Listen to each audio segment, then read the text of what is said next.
YCP party Uttarandhra బాధ్యులు ఎవరు? కురసాల కన్నబాబా లేకుంటే బొత్స సత్యనారాయణ? పొలిటికల్ సర్కిల్లో ఇదే ఆసక్తికర చర్చ. ఉత్తరాంధ్ర రీజనల్ కోఆర్డినేటర్గా ఉన్న విజయసాయిరెడ్డి వైసీపీకి రాజీనామా చేశారు. రాజ్యసభ పదవి సైతం వదులుకున్నారు. విజయసాయిరెడ్డి స్థానంలో మాజీ మంత్రి కురసాల కన్నబాబుకు ఛాన్స్ ఇచ్చారు జగన్. కానీ ఆయన్ను ఉత్తరాంధ్ర నేతలు పెద్దగా లెక్క చేయడం లేదని ప్రచారం.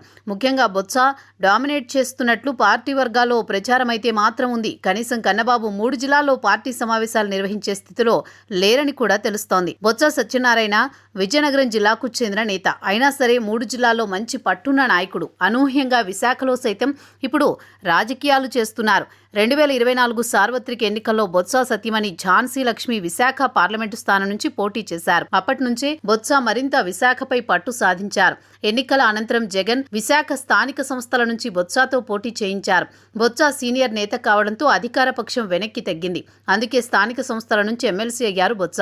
ఏకంగా శాసన మండలిలో వైసీపీ పక్షాన వ్యవహరిస్తున్నారు.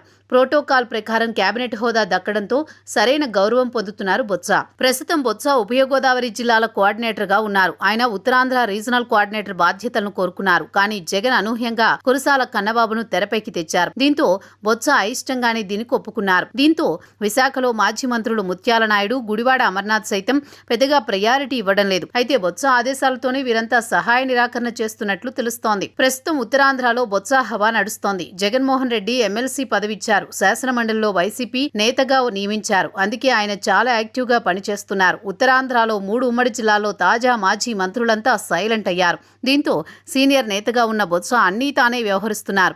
పార్టీ క్యాడర్ సైతం ఆయన ఆదేశాలను పాటిస్తోంది. బొత్సకు ఎనలేని గౌరవం దక్కుతోంది. అయితే ఈ క్రమంలో ఉత్తరాంధ్ర రీజనల్ కోఆర్డినేటర్గా కురసాల కన్నబాబు సైతం తన ఉత్సాహాన్ని తగ్గించుకుంటున్నారు.